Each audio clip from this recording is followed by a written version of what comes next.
ಯಸ್ಯಾಹುರಾಗಮವಿದಃ ಪರಿಪೂರ್ಣಶಕ್ತೇರಂಶೇ ಕಿಯತ್ಯಪಿ ನಿವಿಷ್ಟಮಮಂ ಪ್ರಪಂಚಂ ತಸ್ಮೈ ತಮಾಲರುಚಿಭಾಸುರಕಂಧರಾಯ ನಾರಾಯಣೀ ಸಹಚರಾಯ ನಮಃ ಶಿವಾಯ. ಶ್ರುತಿಸ್ಮೃತಿಪುರಾಣಾನಾಂ ಆಲಯಂ ಕರುಣಾಲಯಂ ನಮಾಮಿ ಭಗವತ್ಪಾದಶಂಕರಂ ಲೋಕಶಂಕರಂ.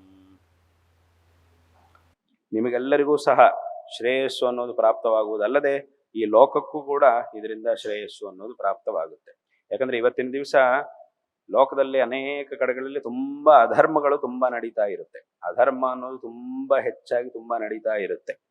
ಆದರೆ ಅದನ್ನ ಸ್ವಲ್ಪ ಮಟ್ಟಿಗಾದ್ರೂ ನಾವು ಎದುರಿಸಬೇಕು, ಸ್ವಲ್ಪ ಆದ್ರೂ ಶ್ರೇಯವಂತರಾಗಿರ್ಬೇಕು ಅಂತಂದ್ರೆ ಇಂತಹ ಅನುಷ್ಠಾನಗಳು ನಡೀತಾ ಇದ್ರೆ ಮಾತ್ರ ಅದು ಚೆನ್ನಾಗಿರುತ್ತೆ. ಅದರಿಂದ ನಾವು ಸ್ವಲ್ಪ ಆದ್ರೂ ಶ್ರೇಯವಂತರು, ಜನರು ಸಹ ಶ್ರೇಯವಂತರಾಗುವುದಕ್ಕೆ ಸಾಧ್ಯ ಆಗುತ್ತೆ. ಈ ಕಲಿ ಪ್ರಭಾವದಿಂದ ಅನೇಕ ವಿಧವಾದಂತಹ ಅಧರ್ಮಗಳಂತೂ ನಡೀತಾ ಇರುತ್ತೆ. ಅದನ್ನು ಸಂಪೂರ್ಣವಾಗಿ ತಡಿಬೇಕು ಅಂತಂದ್ರೆ ಅದು ಯಾರಿಂದಲೂ ಸಾಧ್ಯ ಇಲ್ಲ. ಆದರೆ ಹಾಗಂತ ಹೇಳಿ ನಾವು ಬಿಟ್ಬಿಟ್ಟಿದೀವಿ ಅಂತಂದ್ರೆ ತುಂಬಾ ಅನರ್ಥಗಳಾಗುತ್ತೆ. ಅದರಿಂದ ಇದನ್ನ ನಾವು ಚೆನ್ನಾಗಿ ಅರ್ಥ ಮಾಡ್ಕೊಳ್ಬೇಕು. ಇಂತಹ ಒಂದು ಧರ್ಮಾಚರಣೆಯನ್ನ, ಇಂತಹ ಒಂದು ಅನುಷ್ಠಾನಗಳನ್ನ ವಿಶೇಷವಾಗಿ ಮಾಡಿದಾಗ ತದ್ವಾರ ಭಗವದ್ ಅನುಗ್ರಹವು ಪ್ರಾಪ್ತವಾಗಿ ಈ ಲೋಕದಲ್ಲಿ ಸುಖ ಶಾಂತಿಗಳಿಂದ ಜನರೆಲ್ಲರೂ ಸಹ ಜೀವನವನ್ನು ನಡೆಸಲಿಕ್ಕೆ ಸಾಧ್ಯವಾಗುತ್ತೆ. ಅದಕ್ಕೆ ಇಂತಹ ಒಂದು ಅನುಷ್ಠಾನಗಳು ವಿಶೇಷವಾಗಿ ನಡೀಬೇಕು. ನಡೀತಾ ಇರುವುದು ಅತ್ಯಂತ ಸಂತೋಷಕರವಾದಂತಹ ಒಂದು ವಿಷಯ.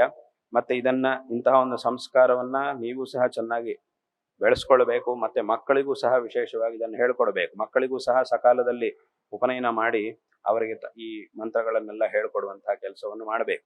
ವಿಶೇಷವಾಗಿ ಹಿಂದಿನ ಕಾಲದಲ್ಲೆಲ್ಲ ಉಪನಯನ ಮಾಡಿ ವೇದಾಧ್ಯಯನವನ್ನು ಮಾಡ್ತಿದ್ರು. ಒಂದು ವೇಳೆ ಸಂಪೂರ್ಣವಾಗಿ ವೇದಾಧ್ಯಯನ ಮಾಡ್ಲಿಕ್ಕೆ ಸಾಧ್ಯ ಆಗಿಲ್ಲ ಅನ್ನುವಂತಹ ಪರಿಸ್ಥಿತಿ ಇದ್ರೆ ಮುಖ್ಯವಾದಂತಹ ಇಂತಹ ಮಂತ್ರಗಳನ್ನು, ಈ ರುದ್ರ, ಚಮಕ ಮತ್ತು ಸೂಕ್ತಗಳು, ಈ ಉಪನಿಷತ್ತುಗಳು ಇತ್ಯಾದಿಗಳನ್ನೆಲ್ಲದನ್ನಾದ್ರೂ ಅಧ್ಯಯನ ಮಾಡ್ತಾ ಇದ್ರು. ಇವಾಗ ಅದು ಸಹ ಇಲ್ಲ ಅಂತ ಆಗ್ತಿದೆ ತುಂಬಾ ಕಡೆ. ಅದು ತುಂಬಾ ದುಃಖಕರವಾದಂತಹ ವಿಷಯ. ಆ ರೀತಿಯಾಗಿ ಆಗಬಾರದು. ಸಕಾಲದಲ್ಲಿ ಉಪನಯನವನ್ನು ಮಾಡಬೇಕು. ಇಂತಹ ಮಂತ್ರಗಳನ್ನು ಇದನ್ನೆಲ್ಲ ಮಕ್ಕಳಿಗೆ ವಿಶೇಷವಾಗಿ ಹೇಳ್ಕೊಡ್ಬೇಕು. ತದ್ವಾರ ಅವರಿಗೂ ಸಹ ಒಂದು ಒಳ್ಳೆ ರೀತಿಯಂತಹ ಸಂಸ್ಕಾರವನ್ನು ಕೊಡಬೇಕು.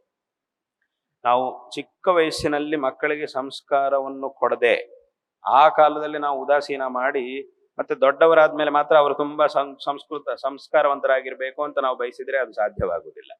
ಆ ಚಿಕ್ಕ ವಯಸ್ಸಿನಿಂದ ಸಂಸ್ಕಾರ ಅನ್ನೋದು ಬಂದಾಗ ಮಾತ್ರವೇ ಅದು ಜೀವನದಲ್ಲಿ ಮುಂದಕ್ಕೆ ಅವರು ಸಂಸ್ಕಾರವಂತರಾಗ್ಲಿಕ್ಕೆ ಸಾಧ್ಯ. ಸಂಸ್ಕಾರವನ್ನು ಕೊಡುವಂತಹ ಕೆಲಸ ಚಿಕ್ಕ ವಯಸ್ಸಿನಲ್ಲಿ ಪ್ರಾರಂಭ ಆದಾಗ ಮಾತ್ರವೇ ನಂತರ ಕಾಲದಲ್ಲಿ ಏನು ಸಮಸ್ಯೆ ಆಗುವುದಿಲ್ಲ, ಅವರು ಸಂಸ್ಕಾರವಂತರಾಗಿ ಇರ್ಲಿಕ್ಕೆ ಸಾಧ್ಯ ಆಗುತ್ತೆ. ಆದ್ರಿಂದ ಚಿಕ್ಕ ವಯಸ್ಸಿನಿಂದಲೇ ಇಂತಹ ಒಂದು ಸಂಸ್ಕಾರವನ್ನು ಕೊಡುವಂತಹ ಕೆಲಸವನ್ನ ಪ್ರತಿಯೊಬ್ಬರೂ ಸಹ ವಿಶೇಷವಾಗಿ ಮಾಡಬೇಕು. ಇದರ ಬಗ್ಗೆ ಖಂಡಿತವಾಗಿಯೂ ಎಲ್ಲರೂ ಸಹ ಗಮನವನ್ನು ಕೊಡ್ಲೇಬೇಕು. ಇದು ಬರೀ ನಮಗೇನೋ ಕೆಲಸಗಳುಂಟು, ಆ ವ್ಯವಹಾರಗಳುಂಟು, ಅದರಿಂದ ಇದನ್ನ ಮಾಡಕ್ಕಾಗುವುದಿಲ್ಲ ಅಂತ ಹೇಳುವಂತಹ ಒಂದು ಮಾತಲ್ಲ ಇದು. ಅಂತಹ ವಿಚಾರ ಅಲ್ಲ ಇದು. ಕೆಲಸಗಳಿದೆ, ಅದು ಎಲ್ರಿಗೂ ಇದ್ದೇ ಇದೆ. ಪ್ರತಿಯೊಬ್ಬರಿಗೂ ಕೆಲಸ ಅನ್ನೋದು ಇದ್ದೇ ಇದೆ. ಆದ್ರೆ ಆ ಕೆಲಸಗಳಿದ್ರೂ ಸಹ ಇದು ಹೇಗೆ ಆ ಕೆಲಸವನ್ನು ಮಾಡುವುದು ನಮ್ಮ ಜವಾಬ್ದಾರಿಯೋ ಅದಕ್ಕಿಂತಲೂ ತುಂಬಾ ಮುಖ್ಯವಾದಂತಹ ಜವಾಬ್ದಾರಿ ಇದು. ಅದರಿಂದ ಇದನ್ನ ವಿಶೇಷವಾಗಿ ಮಕ್ಕಳಿಗೂ ಸಹ ಅವರಿಗೆ ಹೇಳಬೇಕಂತಹವರಿಗೆ ಅವರಿಗೆ ಸರಿಯಾದಂತಹ ಸಂಸ್ಕಾರಗಳನ್ನು ನೀಡಬೇಕು ಅನ್ನೋದು ಸಹ ತುಂಬಾ ಅವಶ್ಯಕವಾದಂತಹದ್ದು.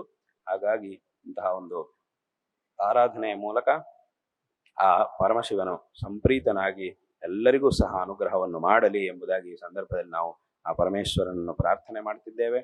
ಆ ವಿಶೇಷವಾಗಿ ಪರಮಶಿವನ ಒಂದು ಆರಾಧನೆಗೆ ಅಪಾರವಾದಂತಹ ಪ್ರಾಶಸ್ತ್ಯ ಇದೆ.